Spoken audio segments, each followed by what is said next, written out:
Ladies and gentlemen, good day and welcome to DCB Bank Limited Q2 FY22 earnings conference call. Joining us on the call today are Mr. Murali M. Natarajan, MD and CEO, DCB Bank Limited, and Mr. Bharat Sampath, CFO, DCB Bank Limited. As a reminder, all participant lines will be in the listen-only mode, and there will be an opportunity for you to ask questions after the presentation concludes. Should you need assistance during the conference call, please signal an operator by pressing star then 0 on your touchtone phone. Please note that this conference is being recorded. I now hand the conference over to Mr. Murali M. Natarajan. Thank you, and over to you, sir. Thank you very much. Good evening, all of you, for joining this call. I have my team in the boardroom of DCB Bank Corporate Office. For the first 5 to 7 minutes, I'll give some background about some of the key items that I would like to highlight for quarter 2 of FY 2022, and then we will open it up for questions. So first thing I want to point out is on collections efficiency, and what I would like to point out is that we are pretty close to pre-COVID levels in terms of collection efficiency. If I look at the bucket 0 collection, including the restructured portfolio, for LAP we are at 97.2, and in January of 2020 it was 98.9. In home loans we are at 98.8, and we were 99.2 prior to COVID. So I can say that we are pretty much in line with what was our situation pre-COVID. Commercial vehicle is a declining portfolio.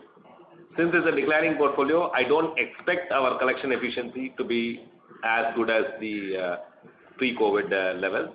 However, it is still in an improvement trend. If I look at delinquent and restructured portfolio, LAP has come to 95.8. It used to be 97.5. Home loans is at 98.1. It used to be 98.5. So I think looking at the current trend, and October numbers are not final yet, I believe that we should be same or hopefully better, considering some holidays and so on. We should be in line with our expectations. That is on collection efficiency. I hope you had a chance to download the investor presentation, and I would very much like you to look at page number 13, which is on gross NPA movement. The slippages in comparison to quarter 1 was less by about 100 crores. First quarter we had a 515 crore slippage.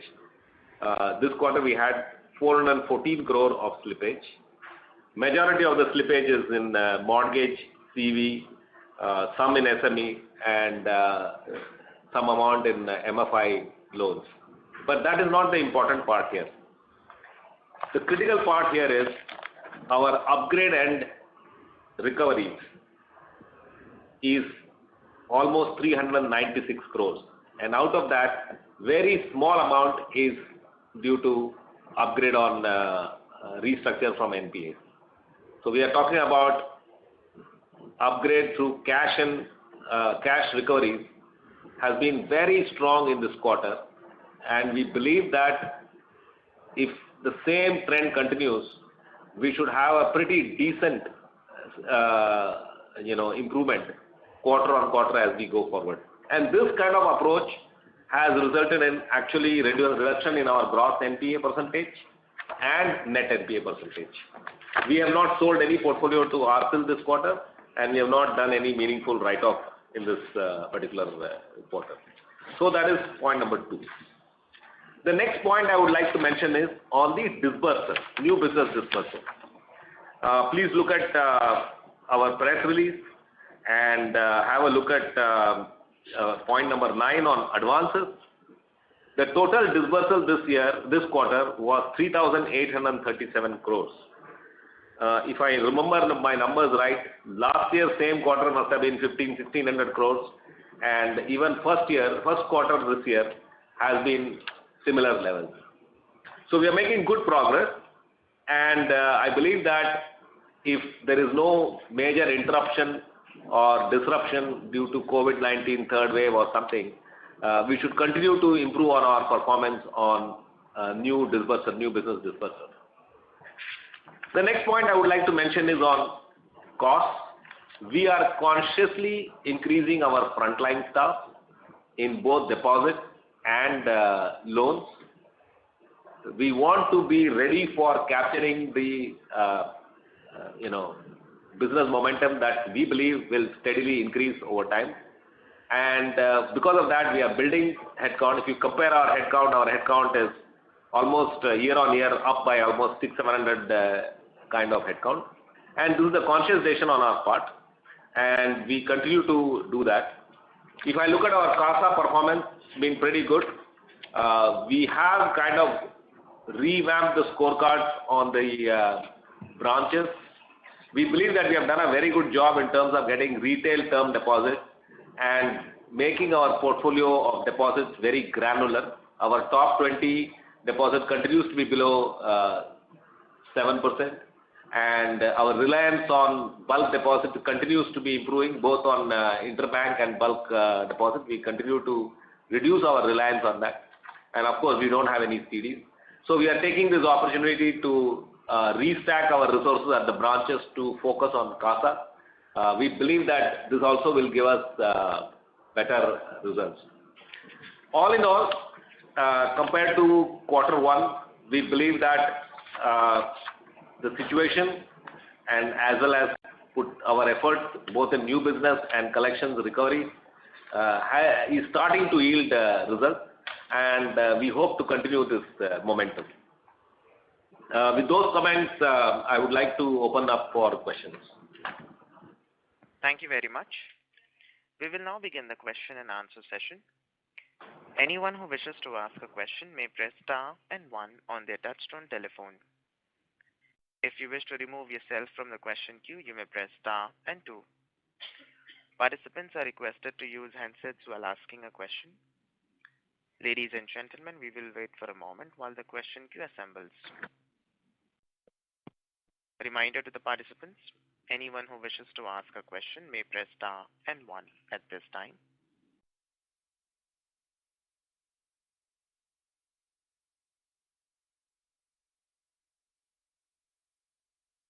The first question is from the line of Akshay Chheda from Perfect Research. Please go ahead.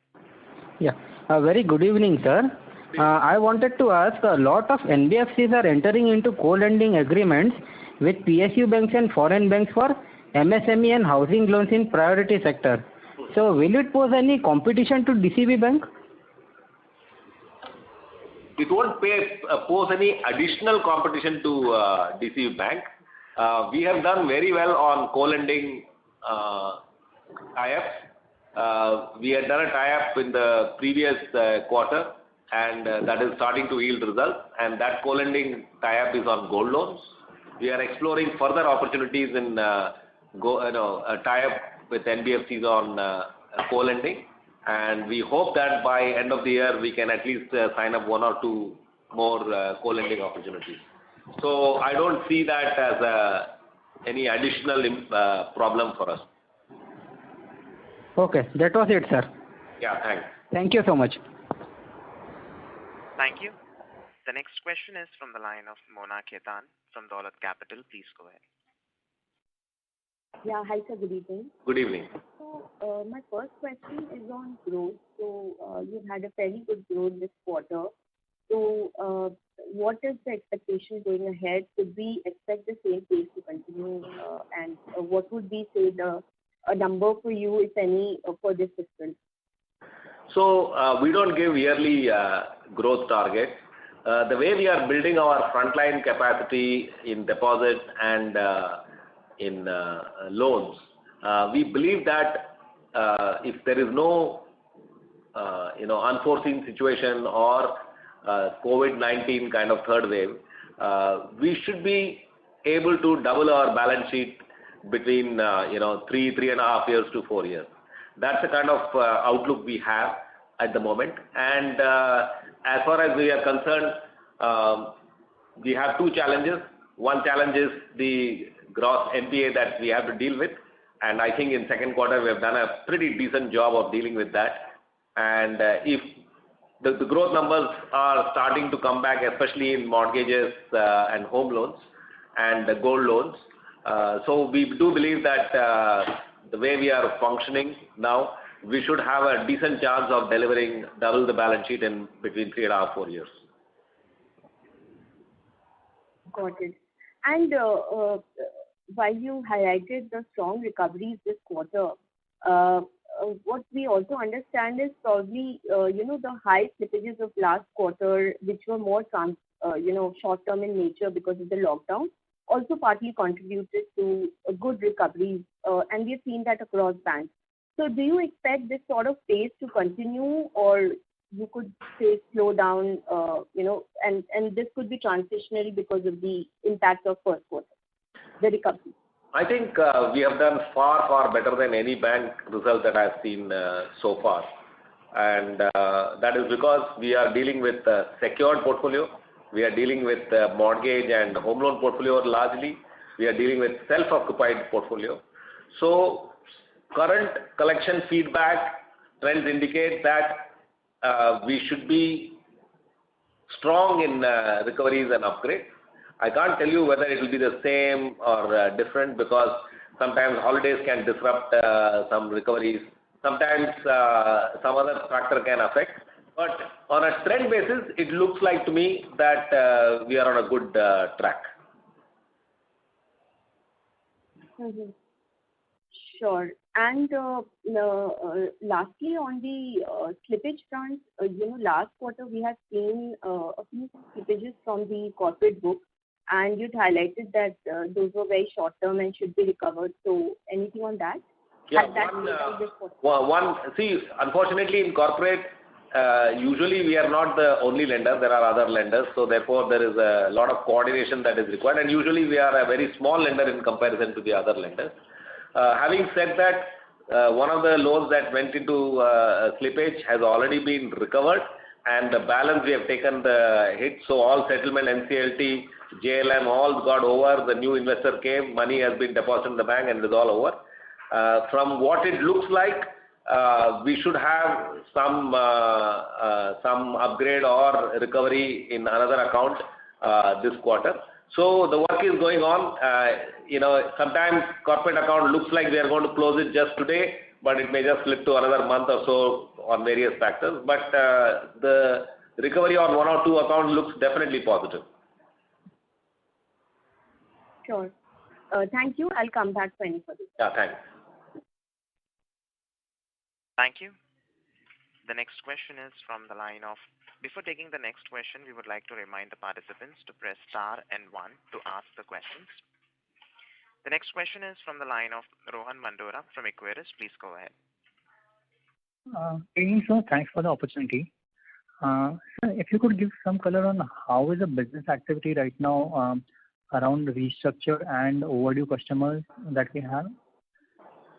So we have presented to you in the press release, I hope you had a chance to go through it. The collection efficiency includes the restructured accounts. Right. Yeah. So including the build restructure, we have presented the thing, and as you can see, definitely the trends are looking quite encouraging. If there is no further disruption of any kind, we hope to steadily improve this and bring it to either pre-COVID levels or hopefully do better than that. That is what it looks. Customer feedback is encouraging. Customers are slowly coming back to some level of normalcy. The despair that was there somewhere in, say, May or June, and even for that matter, July, is slowly subsiding. And we are also in active dialogue with NPA customers to tell them that if your business has come back, try and borrow money from somewhere or bring in some capital and upgrade your account so that you can get, at a later date, sometime down the road, you can get more money for expansion and all. rather than remaining as a NPA customer. There are quite a few customers who are paying just one installment but remaining in NPA. So we are trying to encourage them to go and find the overdue account, balance and pay off to us so that they can get upgraded. So all in all, I would say that barring certain customers who unfortunately have got badly affected by the lockdown, rest of it is coming back. So situation is far better than what it was when I was speaking to you guys last quarter. Okay. So just to understand the color of the recoveries that we are seeing this quarter. Yeah. So would it be fair to assume that most of them are from the regular repayment as the business environment has improved, or is there also a component of, say, implementation of SARFAESI or mutual one-time settlement? How would the mix be between, say, regular business improvement vis-a-vis the other two? No. It is very difficult to say what has led to what. Frankly, the collections and recovery teams are having a very strong analytics and strategy to go and approach each and every customer and find a solution for them to pay the debt and pay the overdues, right? SARFAESI and all takes a lot of time. If you do SARFAESI activity, it will take anywhere from 6 months to 12 months. And you do know that till August or something like that, most governments were very busy with dealing with COVID-related matters. So attending to SARFAESI notice may not have been their priority. So these are all, while we will continue to send notices on SARFAESI auction and all these things, but these are all based on one-to-one discussions and negotiation with customer and getting them to see the point of upgrading themselves so that they can have a better future for their business. And some of them obviously also in terms of the customer themselves agreeing to sell the property and squaring off the debt. Okay. And then lastly, on the comments on cost to income ratio likely to stay slightly elevated in the near term. Yeah. So just want to understand what kind of branch additions are we targeting on, say, next 1.5 years? We have already mentioned that in our press release, right? In 12 to 15 months, we are targeting 20 to 30. So it is not just about branch addition. We are giving additional headcount to our existing branches. We have categorized the branches as we normally do into various performance, potential, and so on. And based on performance and potential, we are giving additional headcount to various branches so that they can grow their branch to a bigger balance sheet. There are many branches which are wanting to do more, but they don't have enough space. So we are helping them to get more space or relocate to a nearby place with a bigger branch so that they can perform better. So all those activities are going in full swing at the moment. Sure, sir, sure. And just on this cost thing further, so one would be like a normal capacity addition which is happening, and if we were to also include the new initiatives like the technology expenses and other things. So in terms of the incremental OPEX, how would it be split between the growth of OPEX would be split between new initiatives vis-a-vis capacity addition? We don't have those kind of breakup. We don't have those kind of breakup. We don't disclose those kind of breakup. All we can tell you is that we have put some 500 odd projects in our Mission 309 digital initiative, and about 20-30% of the projects are being done in-house. Some of the projects are being done in combination of in-house and external, and some are being completely done outsourced because we don't have the skills to do those kind of projects. Each project is being evaluated on its merits to see whether it can give us a break-even within 12-18 months type of this thing, and there is a complete project team that makes sure that those kind of discipline and governance is taken care of. All I would like to say is that the way we are looking at it now is that we see an opportunity. We see that we are in control of our portfolio, and we want to focus on steadily growing our front line, including branch network, as we have mentioned in our press release, to step up our growth. And our intention is to double the balance sheet between 3 to 4 years. Sure, sir. Thanks a lot. Yeah. Thank you. Reminder to the participants, anyone who wishes to ask a question may press star and 1. The next question is from the line of Darpin Shah from Haitong Securities. Please go ahead. So thanks for the opportunity. First is, on the restructured book, is there any more pipeline which might come in 3Q? So we must have received some queries and we have worked on it, but it is not yet implemented. Yeah. So Darpin, about 62% of our restructure is mortgages, both home loans and loan against property. Okay, and less than 2% is on any unsecured loan. So I want you to know that first, because our restricted book is not some MFI book or personal loan book and so on. So that is point number one. Then you have a smattering of commercial vehicle, SME, MSME, a small amount in corporate, and some one or two construction finance and so on. So we are pretty confident about our restructured portfolio. Secondly, we have carrying a provision for the restructured portfolio, and I think that is also disclosed in our press release. Point number, Bharat, what point is that? There's a point on provision. I don't know. Is there on point? I think point 13 that you have that. Okay, that is point number 2. Point number 3 is in restructure. July was a difficult month because customers were not having confidence, and while we kept encouraging them to not take the restructure because of peer pressure and because their loan may have got restructured in some other bank or whatever be the case, was the high. Yeah, August and September was pretty much low, and October looks negligible. Having said that, there is some limited promise that has been made to customers that if they behave for 3 months, 6 months and all, we will review their account for restructure, and those will come through. But I believe from here on, restructure would be very limited. Okay. And our collection efficiency, what we are presenting, includes restructured portfolio. Yes, I've seen that. And the second bit is, in terms of our cost have gone down, cost of funds or cost of deposits have gone down.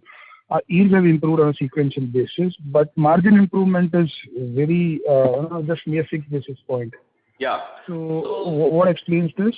I think 2 explanations is there. There is the restructure book causes some damage to the NIMs because you capitalize some of the interest that has not been paid, for example, or partly not paid or whatever. That is one. Secondly, we kept carrying excess liquidity throughout the quarter again.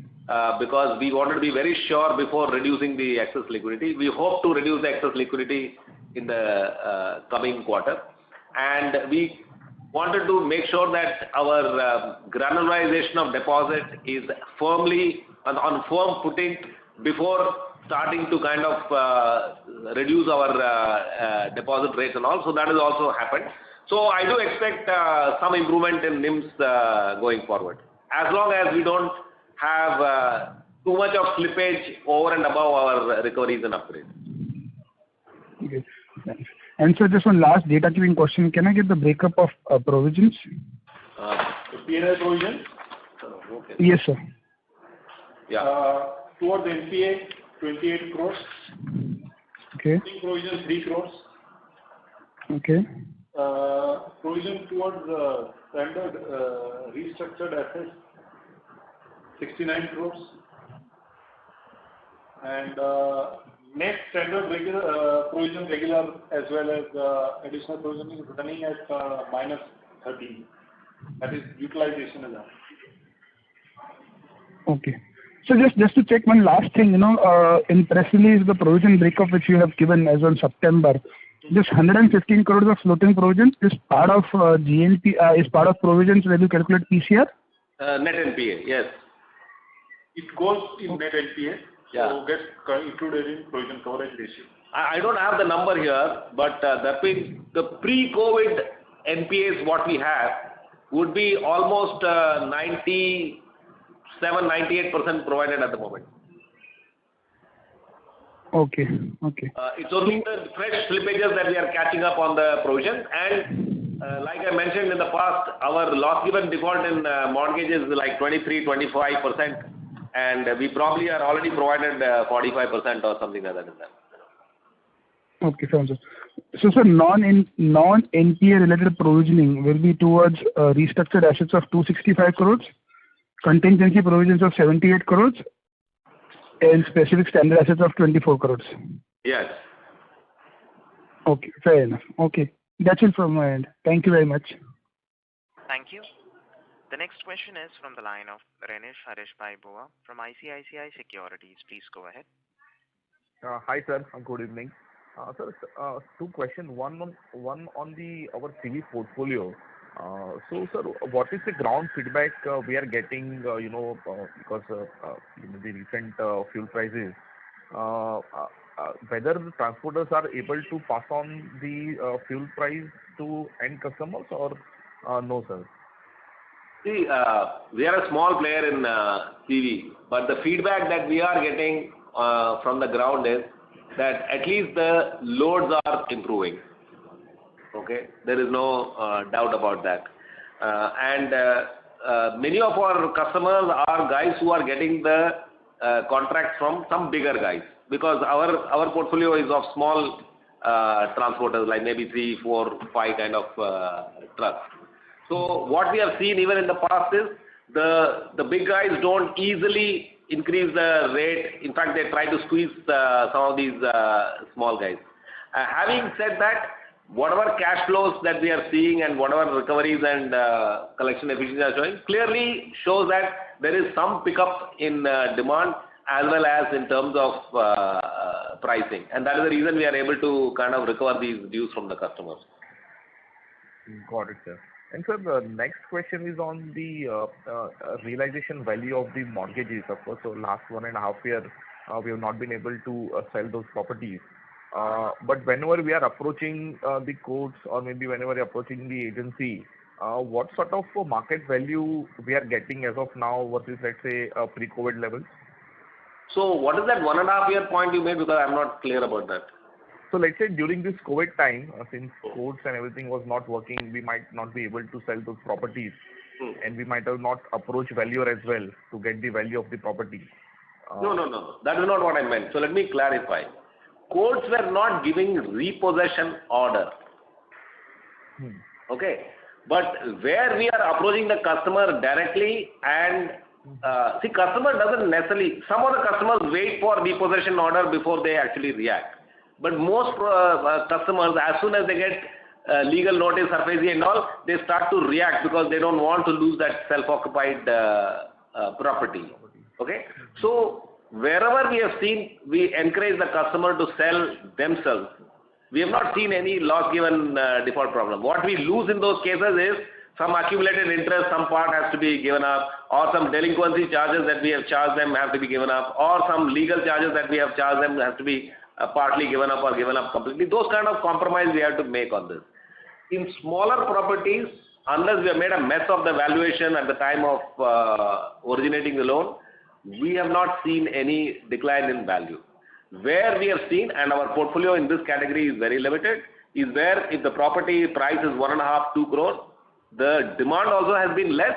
Also, the realization is not that great. Like you probably lose about 20-25% of the value. All in all, experience tells us that our loss given default is in the range of 23 to 27% in mortgages. Got it, sir. And just a last question, if I can just squeeze in. On the restructured book, let's say of this entire 1,800 crore book, what percentage of book is up for billing? I mean, is out of moratorium? No, there are different categories in there. Some people we have given 0 moratorium, some we have given 3, some we have given 6. Some of the home loans, which is as per the RBI existing guideline, may have been given 2 years also. Right? So it's all in various categories. What we are seeing is as a strategy, we have decided, irrespective of whether the customer has asked for moratorium or not, keep talking to the customer, calling the customer. We are encouraging a lot of moratorium customers also to say, look, why don't you start making some payments if your business has come back. So I don't have that separate figure here, because let's say last month some people have come out of the moratorium, they would have already been part of this billing. Got it, sir. However, in collection efficiency, the amount billed is there in the denominator and amount recovered against that is... Yeah, except for those who are in moratorium. Yeah.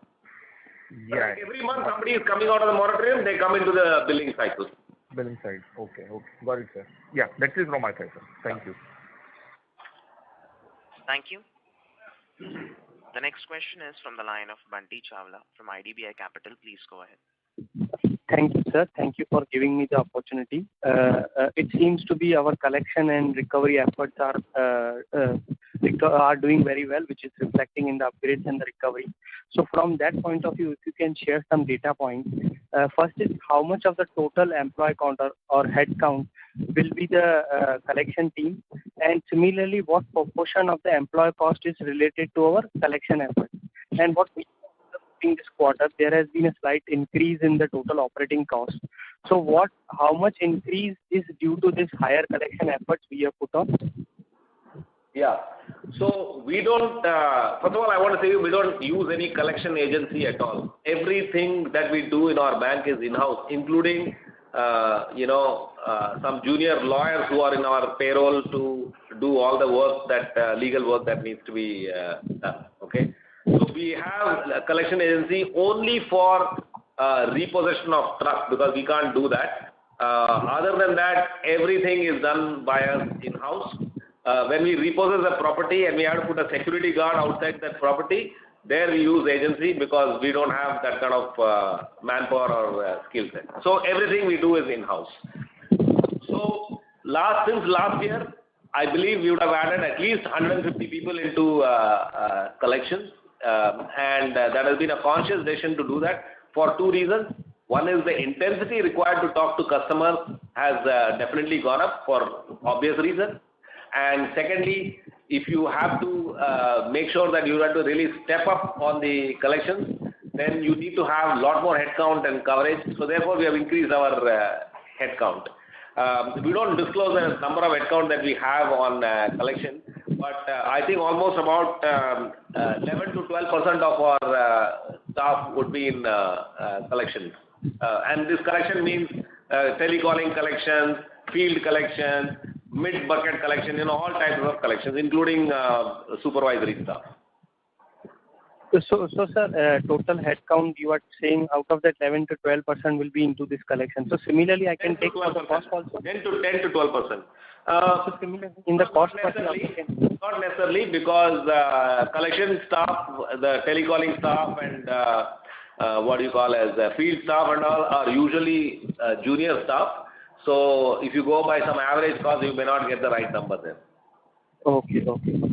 And sir, secondly, as you have rightly said, the moratorium number for the restructured would be some 3, some 6 months, some 2 years. So roughly an average number, if you can share, if it is possible. We are not disclosing that number. We are disclosing the restructured number to you and also the collection efficiency. Oh, okay, sir. Okay. Thank you very much, and best of luck, sir, for you. Thank you. The next question is from the line of Rakesh Kumar from Systematics Group. Please go ahead. Yeah, hi. Good evening, sir. Can you hear me? Yes. Yeah. So first question, we have seen in case of some other bank also, what is the reason that there is some volatility that in the NRI deposit we are witnessing? Is it a industry-wide phenomenon or is it happening only to us? ऐसे कुछ नहीं है बस there is one of the things that we have seen, some banks have reported very high numbers on NRI deposit growth. Our NRI deposit growth was predominantly dependent on NRIs visiting India during holidays. Our best months usually on NRI deposit used to be from say September to January or February. As you know that because of fear of travel and restrictions and all, the inflows of such customers have been very limited. Okay. And secondly, in our customer segment, we found that a lot of the customers have their own, compulsions of, supposing they are living in different countries and they have their own compulsions of cash flows. They have not added too much to our deposit. So we have done an analysis. We don't find any one particular reason or anything like that. And given that we are, pretty strong on this NR deposit, we believe that over a period of time, this should start to build back again. Got it. And so secondly, could you please explain like what is the characteristics of our CV loan in terms of customer segmentation, the ticket size, geography-wide, breakup? If you can give some flavor around these three things, that would be very helpful. I mean, we have a pretty small portfolio in comparison to the industry in commercial vehicle, right? And as I have mentioned in the past also, we don't do any strategic big ticket and all we don't do. Our ticket sizes are usually in 30 lakhs, 50 lakhs. So between the used and the new, the breakup would be probably used is about 40% and new will be about 60%. And this is all first time buyer, first time user kind of portfolio. That is what we have. And we always find that the delinquency may be higher, but over time, as the truck starts to operate, our recoveries and collections starts to pick up, and we are seeing improvement in CV collection efficiency as well. And sir, with the margin that we have for the first half or for the quarter, and the kind of credit cost that we incur on a sustainable basis, what kind of ROA that you internally would have discussed at, or what is the sustainable number that we can report on the ROA ROE basis? We are confident of crossing 100 basis points of ROA and 14% ROE in due course. I think the big needle mover on that will be as we start to improve our collection recoveries and start to reduce our NPA, fresh slippages and all, we believe our credit cost would start to become more normal, which is what we had pre-COVID, which is more like a 50 basis points level. As we reduce our excess liquidity, as the slippages starts to come down, and as we keep profiling our deposit base, we believe that that should also help us to get some better NIM. And we are also planning to, as you would have seen in our stock exchange disclosure, we are also planning to repay some of our sub-debt. That also should help us to improve our cost of fund. Of course, some of the cost of fund will get passed on to customers. Our product mix is actually helping us to make sure that we have a sustainable proposition on our yield. If I was to divide the whole business into very low risk, medium risk and high risk, I would say that we are probably operating somewhere between medium risk to medium low risk, and therefore our yields reflect that. We could very well go into some of the SME businesses where you could get 17-18% and all. We don't believe that that is a sustainable proposition. So NIM will start to improve for the reasons I said, and credit losses will start to come off. And you can see that we are already performing quite well on our fee income, and we hope that it will improve further. As far as cost is concerned, in near term, cost will go up, and it's a very conscious decision for us to keep building front line so that we can build on our balance sheet, because we've had about almost 1.5 years of very kind of flattish kind of a situation, and we want to start building on that. When and so the due course means we are looking at least 3 to 4 quarters down the line, numbers starting to really improve from here on. That's the way we are looking at it. Great, sir. So around 100 bps of ROA and around 20-25% balance sheet growth. I didn't say 20-25%. I said that we are looking to double the balance sheet between 3 to 4 years, and whatever that translates to is what, and that doesn't mean maybe 1 year we might do 18, another year we maybe do 21. It all depends on how the circumstances, but that is our ambition at the moment. Great, sir. Great. Very nice to hear. Thanks a lot. Thanks a lot for the opportunity. Thank you. The next question is from the line of Gaurav Jani from Centrum Institutional Equities. Please go ahead. Thanks for taking my question, sir. Congrats on a good quarter. Yeah. So firstly, just want to understand on the restructured portfolio. So, how should we look at what proportion of the portfolio would sort of slip, right? Because most of it will be longer term. And obviously it could be a bit sticky. I'm really sorry. I'm not able to hear you well. If you can, I don't know, maybe are you on speaker phone or something? I want to answer your question, but I'm not able to hear you well. Is it better now? Yeah, far better. Yeah. Now tell me what you want. On restructured portfolio, what were you saying? Yeah. I was just asking on the restructured portfolio, how should we look at the slippages from the restructured portfolio to the stress pool? Because a lot of it will be longer term, right? So it would be sticky because 65% is housing or LAP for that matter. So, how should we look at it? What does sticky mean? No, I mean, since the tenure of the loan would be longer, so repayments would also be that way. Hence, we have probably given a longer moratorium on the restructured pool. No, we are consciously in mortgage business, and 47% of our business is in mortgage business, which by nature, the ticket size that we do 30-40 lakh, by nature is a long-term term loans that we are giving, and that's the way we see risk and build that into the pricing, cost of collections, and so on. So that's the model that we have. So we don't have any short-term loans. We don't have those PLs except for MFI loans, which is unsecured. We have very limited unsecured, exposure. So that's by design we are in this business. Now comes to restructure. The collection efficiency that we are reporting includes the restructured portfolio that is built in the denominator. Okay? So if NPA flows are happening, if customers are slipping either in restructure or in the normal portfolio, all are coming and reported as NPA. And that was about 500 crores and became 400 odd crores. Hopefully we keep reducing this slippages as we go along. Hopefully there is no interruption or issues that come up in the country, right? So that is the way we see it. Now, there is a collection team which is constantly in touch, and I kind of indicated to you that we are trying to step up on collections and recoveries. The same pool is what has given you this collections and recovery, right? There are customers who are coming out of restructure. There are customers who are coming out of moratorium, saying that I don't need the moratorium anymore.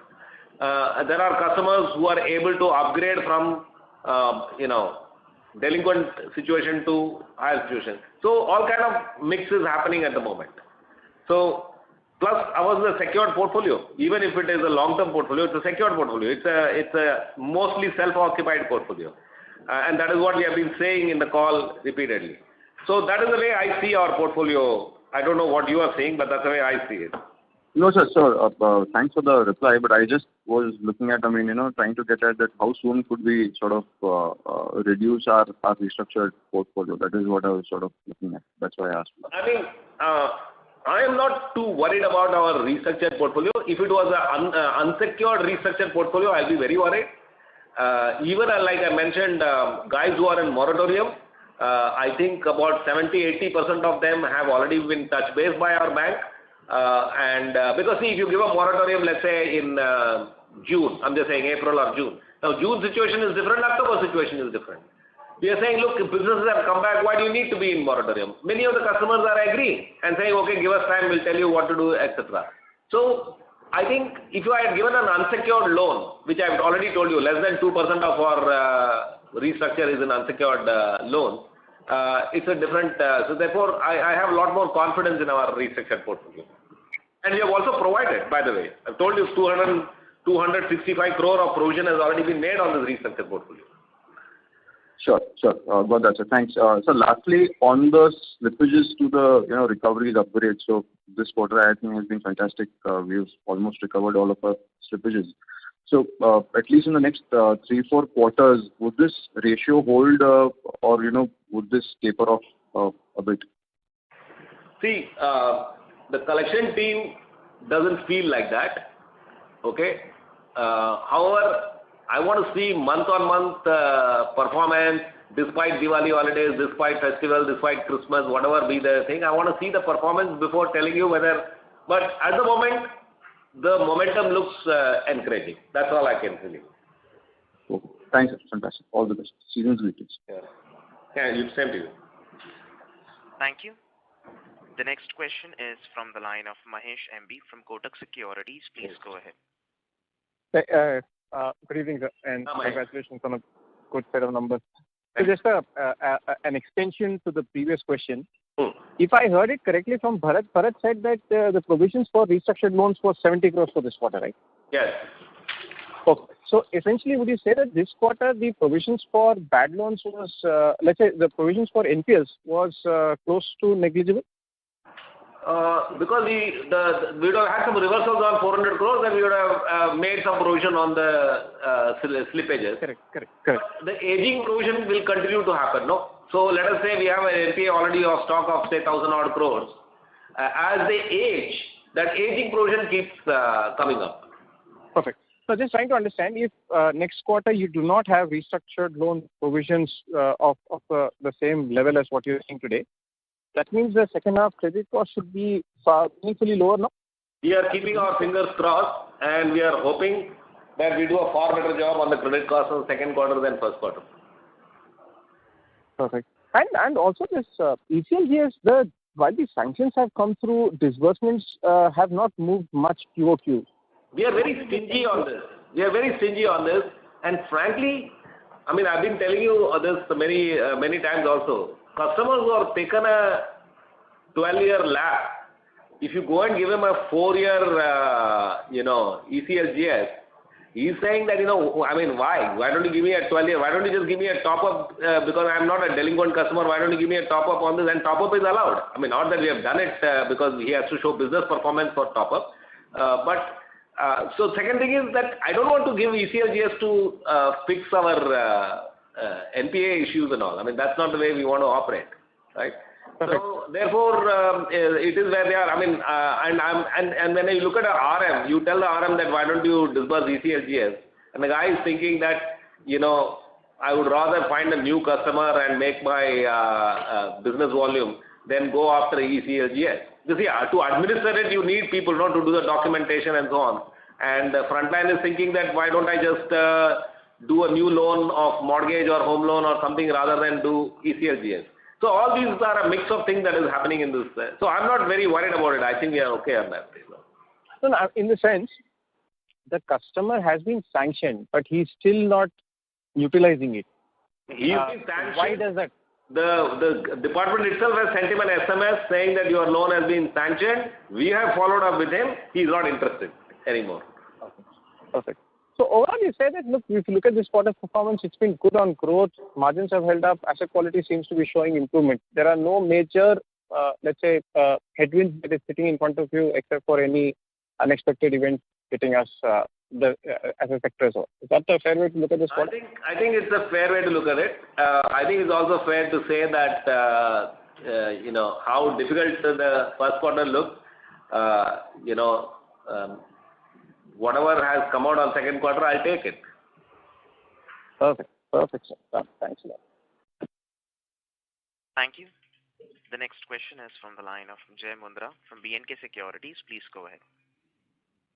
Yeah, hi sir. Most of the questions have been answered. Just wanted to get your comment on growth again. So I heard, and we have always been maintaining that, the intention is to double the balance sheet over every 3.5 years. But if I look at the last 6-7 quarters, the growth has been a single digit, and for obvious reasons. But in this quarter, the growth, of course, in the disbursement, it looks like all-time high, and that also flows through in the loan book uptake QOQ. At the same time, the collection efficiency, the table that you have shown, the second table including NPA and restructuring, is showing one-way uptick trajectory. So in the light of this thing, and I think you also answered to Mahesh's question that, this quarter is sort of a turnaround quarter, if one were to say that. So maybe we did not give guidance in the earlier quarters because the visibility may not be there. But could you, can you help us over the next 12 months, could we reach the previous, run rate in terms of growth, or there is still some time before you will make that comment? So just wanted to check that when do we get back to that, doubling of balance sheet phase? When do we reach there? We have, based on whatever efforts are going on, including headcount increase that we have done in frontline, including our branch expansion plans that we have set 2030 within 12 to 15 months, including the additional headcount that we are giving to branches which are having potential and performance. We have every intention to double the balance sheet between 3 to 4 years. Now, as you know, in a retail, and it will not be in corporate loans. Okay, our corporate loans will continue to be 10 to 11% of our total book. It will not be in some fantastic MFI loans, because we believe that has a lot of risks which are unpredictable and can derail you from time to time. It will be mostly in mortgages, gold loans, SME, MSME, AIB. That is where we are planning to grow. And we believe those loss rates are very predictable. And the portfolio, we were doing quite well on the portfolio till whatever COVID hit us. And even there, my guidance has always been, we are having self-occupied property, mortgages, and we should be fine. That's what I've always maintained, and I continue to maintain that. Okay. Yes, we have to deal with our NPA portfolio, which is about 4.5%, plus we have to deal with our restructured portfolio. But again, they're all secured portfolio. So I think the efforts that are going on both on the deposit side and loan side, barring any major disruption that completely throws us off rail, we are, I think, on track to deliver double the balance sheet in between 3 to 4 years. That's how I see that. Right. Okay. So, and second, sir, just a small two clarification. One is the restructured loan that we have given. If I were to calculate the gross restructuring book, then I should be adding back the provision, 265 crores provision that the bank has done. Yes. Right. And second is the co-lending figure that you have given separately in disbursement. Is this given because this is a separate channel, or this would also include these products, but the only difference is the channel? The co-lending disbursement of 885. Co-lending is purely gold loans. Okay. And co-lending is a separate business vertical which we created about 6-7 months ago, and we intend to build on that vertical. It is we are not interested in doing co-lending on mortgage loans or LAP. We are good at that, so we don't need any co-lending assistance on that.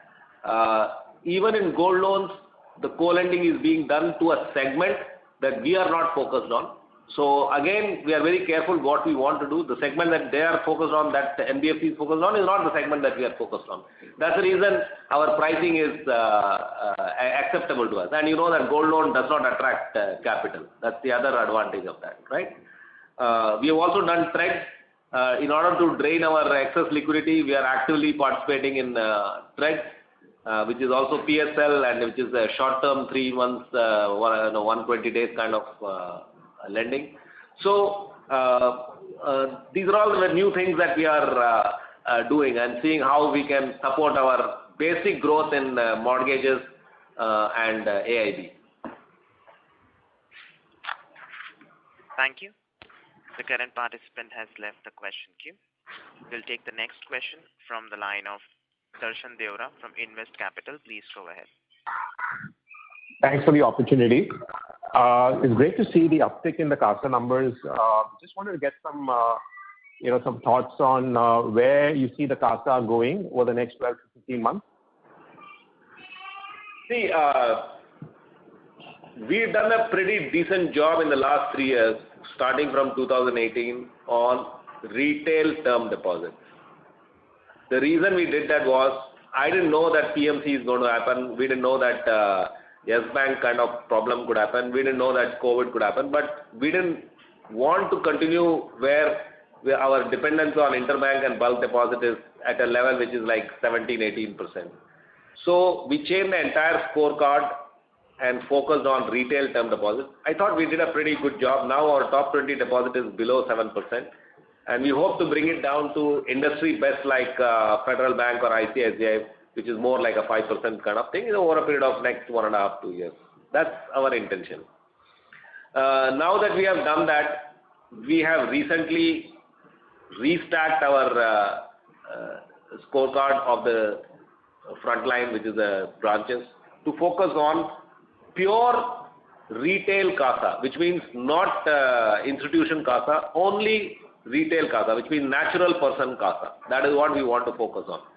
We have tweaked our pricing and all here and there to help that. So we see that as fungible between the pricing between term deposit and CASA as fungible. So we've done some tweaking on that. That is because we are in the market fighting IDFC, AU, Equitas, these kind of banks which are probably offering far better rates in CASA.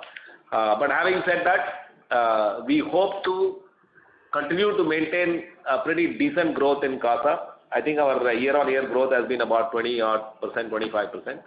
And that's the kind of growth we are aiming for. We have started this journey recently, or rather restarted this journey recently. Let me see 1 or 2 quarters and then I can give you guidance on where we are going to end up on that. So that's quite helpful, and good luck. The results were great. Thank you. Yeah. Thank you. The next question is from the line of Akshay Chheda from Perfect Research. Please go ahead. Yeah, very good evening, sir. Sir, I would like to ask that there is a common perception among investor community that banking is a scale game, and larger banks will keep getting larger and smaller private banks will be small. So what are your thoughts on that? We have to discuss it outside this forum, because this will take a lot of time of everyone. I have my views which others may not. The bigger banks may think that we don't have a chance, and we may think that we have a chance. So I don't know where the answer is. As far as I know, the kind of work that we are doing, we will continue to build our balance sheet and growth is what I know.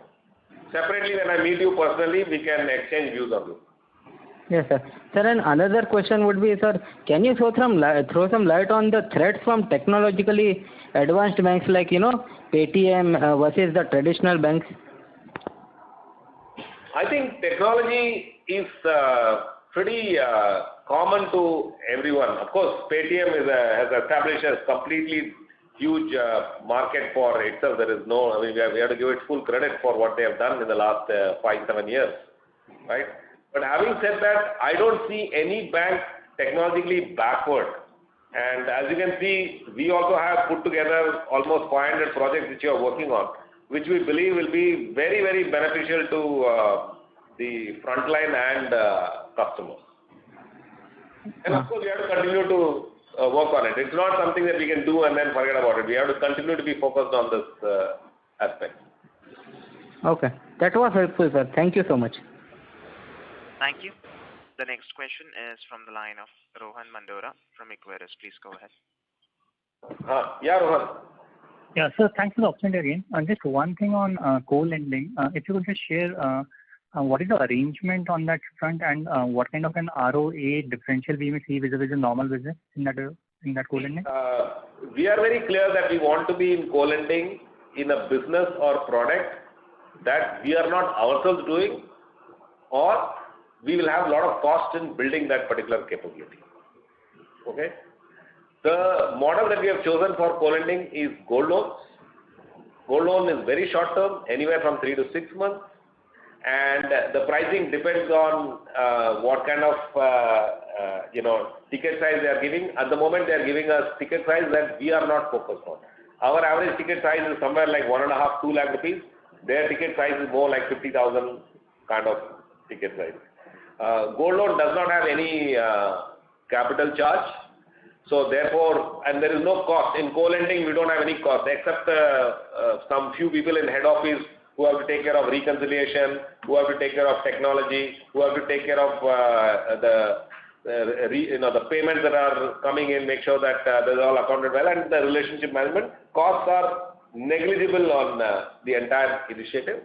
So the margins, even if it is limited and capital is not there, you can always calculate. I think it's a pretty decent ROI business. Thank you. Mr. Mandora, may we request that you return to the question queue for follow-up questions. Thank you. The next question is from the line of Roshan Chutke from ICICI Prudential Mutual Fund. Please go ahead. Actually, I joined the call a little late. If you can just talk a little bit about the CEB growth. Where is the growth coming from? Core fee income is coming from various categories. Cross-sell of insurance, trade, ATM, processing fee. All these are contributing. Everything is contributing to the growth, and we hope to continue to build on it. There is we don't have any one fixer in this. Everything is contributing to it. Okay, thanks. And if I look at your press release, for the home loan segment particularly, right, there's a statement which says that the percentage of portfolio who have paid 3 EMIs or more from April 2020 till date is about less than 95%. Yeah. How does this reconcile with the fact that the collection efficiency, if you look at the entire year, this calendar year particularly? Salaried home loan would be more in moratorium. So the 3-4% could be explained by the moratorium. I think home loan customers were more demanding of a moratorium than lapsed customers in some ways. And the moratorium periods have been fairly long. Sorry? The moratorium periods have been fairly long here. Depends. More than 2 years. See, they will always say, give me 2 years and all. It depends. Like, we make it, I won't say difficult, we make it more systemic with the customer, because if you ask for details of the customer, saying give me your bank statement, give me your income statement and all, he himself realizes that it doesn't require a 2-year kind of moratorium, right? So, not in every, if you say okay 2 year automatically you give, then that's not how we have done it. We have a collection team has worked with each and every customer to figure out what is their cash flow. Some people may sound very desperate, saying, no matter what, my friend has got 2 years, you have to give me 2 years, then probably we can't do much, because by law they can demand that. Then they also understand that, we also make them understand that 2 year upfront doesn't mean 2 year at the end. Minimum 2 year at the end, yeah, it will be 4 year at the end. It can be 4 year at the end. Sometimes person who is not aware may just think that I get 2 years relief now and I have to pay 2 years in the end more. Yeah, it doesn't work like that, no? As you know. Because interest accumulates. Correct. Thank you. That's all from my side.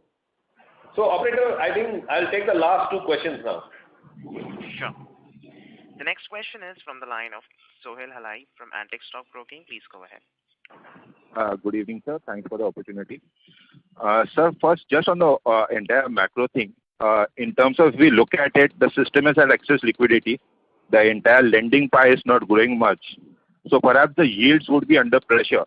When do you think that the situation would reverse and we will move back to our normal range of margins? What is normal range of margin? So probably you operate in a bandwidth of 3.5 to 3.75, and for most of the time you have in fact surprised us by being closer to 4. So do you think that once the recovery starts improving, we could move to closer to those range in FY23? I think instead of looking externally, the pressure on yield has always been there. I mean, in 6 months I'll finish 13 years. Pressure on yield has always been there on this thing. So instead of looking at the external environment, I would say that where we are seeing possible improvement in NIMs is as the NPA starts to come down, slippages and all starts to come down. That is one that will help. As we start to not do any more restructure, that will definitely help. Third is, I think we are steadily improving our deposit profile, and if we improve our CASA ratio, that also should help this thing. And fourth is, like I mentioned to you, that we are going to take the call option on the Tier 2 bonds, which is about 230 odd crores. Then next point is that I told you that we are maintaining excess liquidity, and as a bank we have decided that we will start to reduce that. All that should start to steadily help. So we are confident on a steady state basis we should go about 360 basis point. But I think it might require about 2-3 quarters, maybe 2 quarters. I don't know. That's how it looks right now.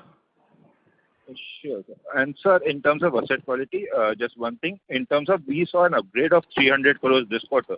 And perhaps in your commentary, you also did mention that in terms of some of these court-related cases or the DRTs, it's taking time. So is it fair to assume that if the current environment continues, probably you will be in net negative slippages in FY23?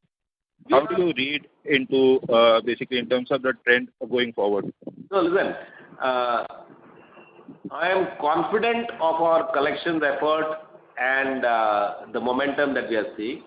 I don't want to make any prediction whether we are going to be net negative and all. Our intention is to steadily reduce the NPA ratios as we move forward. If you had asked me whether we would be in this kind of situation at the end of June, I may not have thought that this was possible. But as we started working on, as the environment started improving, and as we intensified our effort, we got some better results than we planned for. So we hope to sustain this. Let's see 1 or 2 more quarters before we decide how it looks. So at the moment, the momentum is quite all right.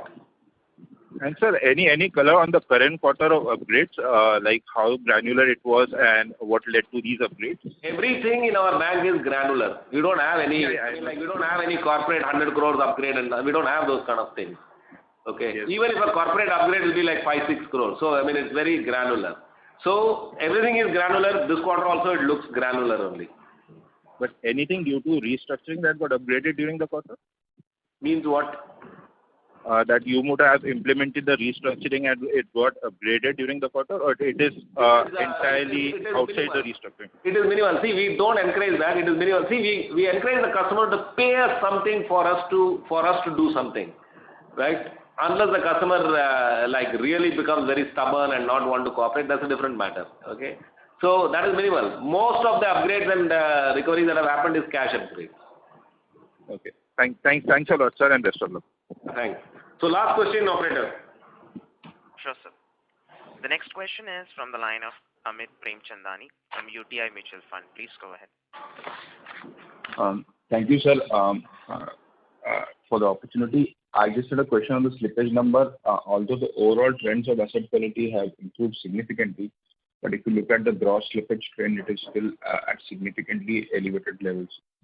So when do you think that will correct to more normalized 2 to 3% slippage number? And is this 6.5 kind of number likely to be significantly lower in the second half? I think if the situation continues to improve in the environment and we continue to do the work that we are doing on collection recoveries, quarter on quarter I expect some improvement in the slippages. Because you can see from 500 to 400, and we are looking at the slippages. I think even our MFI book is starting to show some improvement and lower slippages. So, barring any unforeseen situation, quarter on quarter, I think we should see improvement. If I was to take a guess, maybe give it another 2-3 quarters before it comes to some normal kind of levels, assuming there is something called normal. Sure. Thank you, sir. That's it from me. Thanks everyone for your, I know that we always do this call on Saturday evening and probably messing with your, evening on Saturday. My team certainly thinks that I am messing with their Saturday. To compensate for that, I am taking them out for a drink today. Unfortunately, I can't invite some of you because of COVID protocol. Please enjoy your evening. Thank you very much for participating in this call. Look forward to talking to you again. Bye. Thank you. Ladies and gentlemen, on behalf of DCB Bank Limited, that concludes this conference. Thank you for joining us, and you may now disconnect your lines.